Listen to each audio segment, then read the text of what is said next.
இன்று பிறந்தநாள் காணும் இனிய உள்ளங்களின் நல்ல எண்ணங்கள் வெற்றி பெற்றிட MDBfixer சேனலின் இனிய பிறந்தநாள் நல்வாழ்த்துக்கள். MDBfixer சேனல் இதுவரைக்கும் நீங்கள் சப்ஸ்கிரைப் பண்ணாமல் சப்ஸ்கிரைப் பண்ணுங்கள், லைக் பண்ணுங்கள், ஷேர் பண்ணுங்கள் மற்றும் கமெண்ட் பண்ணுங்கள். மறக்காமல் பெல் ஐக்கானை கிளிக் பண்ணி ஆல் கொடுங்க. அப்போ தான் அடுத்தடுத்து போகிற வீடியோ உங்களுக்கு நோட்டிஃபிகேஷனில் வரும். இப்போ இந்த வீடியோவில் நீங்கள் LG ஏசியோ அல்லது மற்ற ஏசியோ புதுசாக வாங்கினீங்கன்னா இதை மெயின்டெனன்ஸ் பண்ணுங்கள். 15 நாளைக்கு ஒரு தடவை பாருங்கள் எந்த அளவுக்கு டஸ்ட் அண்டி இருக்குன்னு. வீட்டில் பார்த்திங்கன்னா எல்லாமே அடைச்சி சுத்தமாக தான் வச்சுருப்பீங்க. இருந்தாலும் காற்றுல கண்ணுக்கு தெரியாத மாசுக்கள் ஃபில்டர் ஆகிறதுக்கு தான் இந்த ஃபில்டர் மேலே கொடுத்துருக்காங்க. இதனால் பார்த்திங்கன்னா சுற்றியும் முதல்ல க்ளீன் பண்ணிக்கங்க. செவுத்தில் இருக்கிறதெல்லாம் க்ளீன் பண்ணிட்டு அடுத்து அந்த வலையை க்ளீன் பண்ணுங்கள். என்னுடைய சேனலுக்கு இப்போ தான் ஃபஸ்ட்டு வரீங்கன்னா மறக்காமல் சப்ஸ்கிரைப் பண்ணுங்கள். இந்த வீடியோவை ஸ்கிப் பண்ணாமல் பாருங்கள். பிடிச்சிருந்துச்சின்னா லைக் பண்ணுங்கள். ரொம்ப பிடிச்சிருந்துச்சின்னா உங்கள் ஃப்ரெண்ட்ஸுங்களுக்கு ஷேர் பண்ணுங்கள். எனக்கும் சில வியூவர்ஸ் வருவாங்க. இந்த மாதிரி ஃபஸ்ட்டு லீஃபை விரலில் இழுத்துட்டு சுற்றியும் க்ளீன் பண்ணிக்கோங்க. இதை பார்த்து கவனமாக ஹேண்டில் பண்ணுங்கள். உடையிற பொருள் லாக்ஸ்லாம் கரெக்டாக இருக்கும். அதனால் லைட்டாக நீங்கள் இழுத்து மைல்டாக நீங்கள் க்ளீன் பண்ணுங்கள். இப்போ தான் மேலே வலை இது பார்த்திங்கன்னா புல் அப்படிங்கிறது பார்த்துக்குங்க. அந்த இடம் தான் லாக் ஓப்பன் ஆகுறது. லைட்டாக இழுத்திங்கன்னா ஓப்பன் ஆகுங்க. இழுத்து ரெண்டா பக்கமும் வெளிப்பக்கமாக இழுத்திங்கன்னா உங்களுக்கு இது ரிலீஸ் ஆகிடுங்க. தான் பாருங்கள் இந்த மாதிரி இழுக்கணும். எந்த அளவுக்கு குப்பாண்டி இருக்குன்னு பாருங்கள். இது பார்த்திங்கன்னா குறைஞ்சது ஒரு மாதத்தில் ஆனதுங்க. ஒரு 15 நாளைக்கு ஒரு தடவை க்ளீன் பண்ணுங்கள். இது பாருங்கள் உள்ளே இந்த மாதிரி டஸ்ட்டு அந்த வலை வழியாக மீறி உள்ளே போவுங்க. இது வழியாக ப்ளோயருக்கு போவுங்க. ப்ளோயர் பார்த்திங்கன்னா உங்களுக்கு குப்பை அடைச்சிக்கிச்சின்னா உங்களுக்கு லோடாகும், மோட்டர் ஃபால்ட் ஆகிறதுக்கு வாய்ப்பு இருக்குது, காற்று த்ரோ ஆகாது, இன்னும் எக்கச்சக்கமான பிரச்சனைகள் க்ரியேட் பண்ணும். அடுத்து கரண்ட்டு பில் உங்களுக்கு ஜாஸ்தி ஆகுங்க மோட்டரை அணைத்திட்டு ஓடும்போது. இந்த மாதிரி ப்ரஷ் பண்ணுங்கள். இது பார்த்திங்கன்னா நைலான் வலைங்க.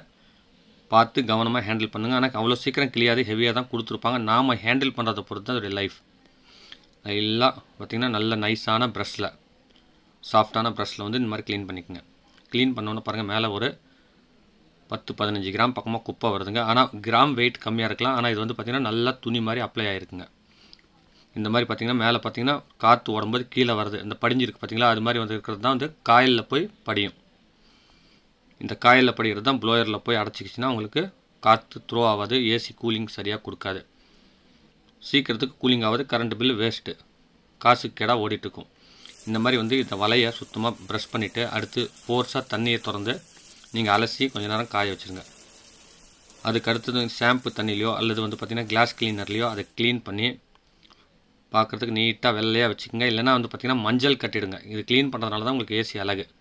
இல்லைன்னு வச்சுக்கோங்களேன், நீங்கள் 45,000 50,000 போட்டு ஏசி வாங்கி இந்த மாதிரி சுத்தம் பண்ணால் வச்சிங்கன்னா மஞ்சள் கட்டிக்கிட்டு அது பார்த்திங்கன்னா எவ்வளோ தான் க்ளீன் பண்ணாலும் உங்களுக்கு க்ளீன் ஆகாது, அசிங்கமாக இருக்கும், பாடி மாற்றுறதும் சிரமம். அதனால் அப்பப்போ இந்த மாதிரி நீங்கள் க்ளீன் பண்ணி வச்சுட்டிங்கன்னா உங்களுக்கு ஃப்ரெஷ்ஷாக பார்க்குறதுக்கு புதுசு மாதிரியே இருக்குங்க. மேலே பார்த்திங்கன்னா இந்த பேக்டீரியல் கேப் இருக்கும், அதை மாட்டிட்டு அதையும் மேலே இருக்கிறதும் க்ளீன் பண்ணிக்கோங்க. என்னுடைய சேனலில் இந்த ஏசி க்ளீனிங் வீடியோ இல்லாமல் வீட்டு உபயோகப் பொருட்கள் சர்வீஸ் பண்ணுறது, மைனர் ஃபால்ட்ஸ் அட்டன் பண்ணுறது, சமையல் வீடியோஸ், கைவினை பொருட்கள் செய்கிறது, PVC பைப்ஸ், ஹேண்ட் கிராஃப்ட் சம்மந்தப்பட்ட வீடியோஸ்லாம் அப்லோட் பண்ணியிருக்கேன். மறக்காமல் அதையும் போய் பாருங்கள். இது தாங்க லாக். நல்லா காய விட்டுட்டு இந்த லாக் பார்த்திங்கன்னா 6 லாக் இருக்கும் பாருங்கள். இந்த லாக் நல்லா பார்த்துக்குங்க. இந்த லாக் பார்த்திங்கன்னா பின்னாடி அப்படியே ப்ரெஸ் பண்ணுற மாதிரி தான் இருக்கும், சொருகிற மாதிரி இந்த கேப்பில் உட்காரும். லாக்னா அப்படியே சும்மா உள்ளே தள்ளி விட்டு இந்த லாக்கை அப்படியே லைட்டாக ப்ரெஸ் பண்ணிங்கன்னா உங்களுக்கு லாக் ஆகிடுங்க. இந்த மாதிரி நேராக எல்லாம் வச்சுக்கோங்க. வச்சுட்டு அப்படியே கீழே இறக்குனிங்கன்னா லைட்டாக புஷ் பண்ணிங்கன்னா போதுங்க. எல்லா இடத்துலையும் சரியாக சீட்டிங் ஆகிருக்கான்னு பார்த்துட்டு லைட்டாக ப்ரெஸ் பண்ணிங்கன்னா உங்களுக்கு கரெக்டாக உட்காந்துக்கும். கேப் அப்படி இருந்துச்சுன்னா நீங்கள் டேப் போட்டிக்குங்க. அந்த கேப் வழியாக உள்ளே உங்களுக்கு டஸ்ட்டு போணுச்சுன்னா உங்களுக்கு ஏசிக்கு ப்ராப்ளங்க. புது ஏசியில் இந்த கம்ப்ளைண்ட் வராதுங்க. பழைய ஏசியில் வரதுக்கு வாய்ப்பு இருக்குது. நீங்கள் பார்த்திங்கன்னா கேப் இல்லாமல் இது ஃபிக்ஸ் பண்ணிக்கோங்க. இந்த வலையிலேருந்து தான் காற்று போகணும், சைட்லேருந்து போகக்கூடாதுங்க. அவ்வளோதாங்க, பர்ஃபெக்டாக ஃபிட்டிங் ஆகிடுச்சிங்க. இந்த வீடியோ பிடிச்சிருந்துச்சின்னா நீங்கள் லைக் பண்ணுங்கள். ரொம்ப பிடிச்சிருந்துச்சின்னா உங்கள் ஃப்ரெண்ட்ஸுங்களுக்கு ஷேர் பண்ணுங்கள். எனக்கும் சில வியூவர்ஸ் வருவாங்க, அவங்களுக்கும் ஒரு சிறந்த வீடியோ போய் சேரும். இது போல் நீங்கள் ஏசியை மாதத்தில் 1 முறை 2 முறை உங்களுக்கு எந்த அளவுக்கு டஸ்ட் இருக்கோ அதுக்கு தகுந்த மாதிரி நீங்கள் க்ளீன் பண்ணும்பொழுது ஏசி சுத்தமாகவும் இருக்கும், உங்களுக்கு கரண்ட் பில் மிச்சமாகுங்க, கூலிங் பர்ஃபெக்டாக இருக்குங்க. மீண்டும் இதே போன்ற அடுத்த வீடியோவில் சந்திக்கும் வரை உங்களிடமிருந்து விடைபெறுவது உங்கள் M. தௌலத் பாஷா. வணக்கம்.